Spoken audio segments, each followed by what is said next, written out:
Jim Cramer's called an end to the bear market, and there's been much to do made about the break of this downtrend line with significance from the price action off the low.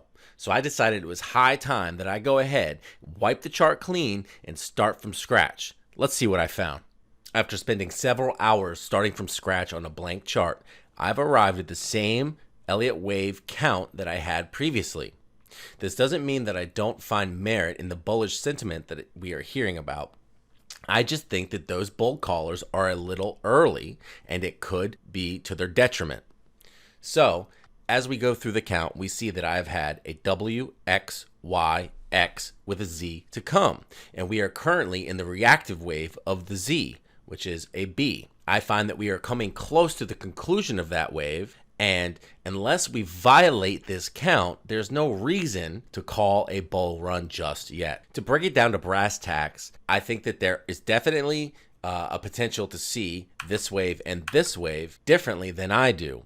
I would think that you're wrong, and I could explain to you in a longer form video if you'd like why I believe so. But what it all comes down to is this wave here, where we cannot objectively call this anything but a motive wave. And contextually, for a motive wave to fit here, it does not finish a pattern of a larger degree, meaning that we should continue to the downside to finish the pattern. Let's look real quick on a line chart to clear out the noise. As we can see, we've been putting in 3 wave moves from the high. 1, 2, 3, 1, 2, 3, and then we get to this wave where we clearly put in 5 waves, meaning that this is a subwave of a 3-wave move yet to come in a likely scenario.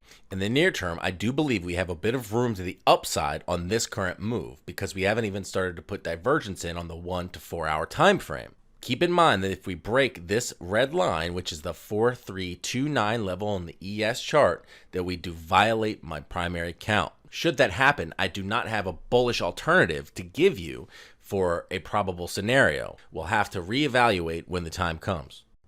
Let's take a quick look at the measured moves with a bit of Monty magic sprinkled in. If we look at the pivots of relevance for the bearish pulls on the measured move, this pivot and this pivot, we see that we've reacted strongly at a 618 for that move. While I do believe we have a bit of room to the upside, we could finish in that golden corner pocket, reject down, or we could break it all together and make it to the Monty zone of this fib fan shown here. And depending on what speed we make it there, we may or may not invalidate the count. But even if we do invalidate the count, Monty finds that this should offer some resistance to our count. So keep these levels in mind when you're trading this week.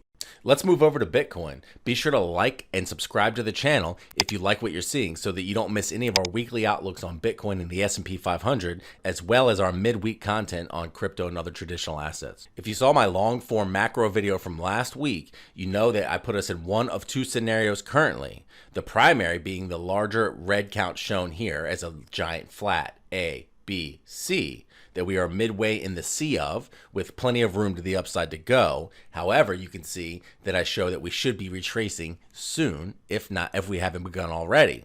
The alternative to that is, of course, this pink count that has us finishing a 1 to this level in a 3-wave zigzag that will be part of an ending diagonal.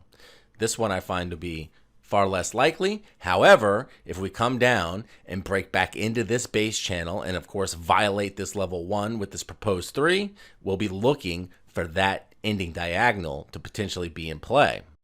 Focusing on current price action, we see that we've been making marginally higher highs and marginally higher lows in what would look like a potential ending diagonal, as we see the RSI has been diverging greatly on these moves.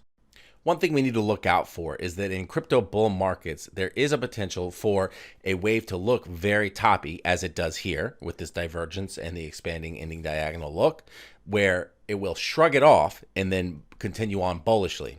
If we get that scenario now, I think that instead of being as labeled, we've only finished the 3rd of the proposed 3rd, and we'll go up to finish the 5th of the 3rd before then going down for the white 4th.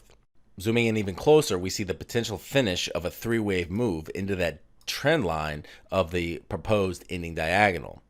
I would say that until we do break significantly below this bottom trend line that we just consider ourselves internal and with the potential to continue on higher. If we do break below this trend line with significance, we can then use it as a potential resistance point to get into a short trade. Alternatively, to the long side, we'll just have to look for a potential C3 and get in on a retracement. One more note of caution. I've seen people throwing around that divergence being shrugged off, like I mentioned, in a crypto bull run, being used as a potential use case to call the low for the entire bear market that we've been currently experiencing.